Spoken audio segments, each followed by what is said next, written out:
Ito na po ang pinakamasarap na lutong puso ng saging na nagawa ko. For today's video, magluluto tayo ng mura, sa abot kayang halaga, masarap at masustansyang ulam. Tara, simulan na natin. So meron tayo ditong 3 pirasong medium size na puso ng saging. Babalatan lang natin ito at kunin natin yung puting parte nito. At mga mamis, kung madami kayong time, huwag niyong itapon ang bulaklak nito. Kunin nyo lang yung parang matchstick sa gitna dahil pwede natin itong maluluto na banana blossom fries. Lagyan lang natin ng egg, flour, seasoning at nakasanayan yung pampalasa at lutuin. Gaya ng proseso ng pagluto ng puso ng saging. So dito, sinuk lang natin ang ating hiniwang puso ng saging sa tubig na may salt at saka suka para mawala naman ang dagta nito. At para hindi ma-oxidize at umitim ito habang hinihiwa natin yung iba pang puso ng saging. At ayan, niluluto lang natin ito sa ating kawali.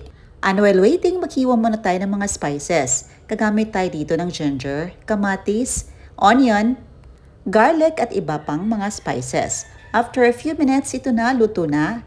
Hahanguin lang natin ang ating puso ng saging. Dito, hinihiwa natin gamit ang gunting kasi mainit ito. Dito gumamit tayo ng gloves para pigaan natin ang ating nalutong puso ng saging para mawala naman yung dagta nito. Yung pinipigaan, itapon na natin. So ito na ang ating puso ng saging. So gagamit tayo dito ng 1 grated na ungol na niyog.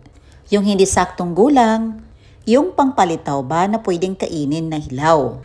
At nakasanayan natin itong itaping sa pelitaw o kaya sa kutsinta. Ayan, in-extract lang natin ang coconut milk nito. Sa pag-extract naman, nilagyan lang natin ito ng hot boiling water.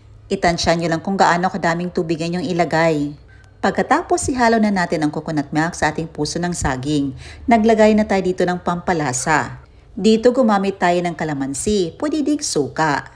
Ini-add na natin ang ating mga spices, ang onion, ginger, kamatis, garlic, bell pepper. At syempre yung nakasanayan yung seasoning. Adjust the taste mga mamis according sa inyong panlasa. Dito hinahalo lang natin para ma-fully combine ang lahat ng mga ingredients. Nag-add tayo dito ng chinyap or slice na green chilies. Para may kunting kick of spiciness naman ito. This is optional mga mamis. At para maging makulay naman, nag-add tayo dito ng in-slice na red bell pepper. Ito na, ready to serve ng ating napakasarap na ensaladang puso ng saging. Kainan na!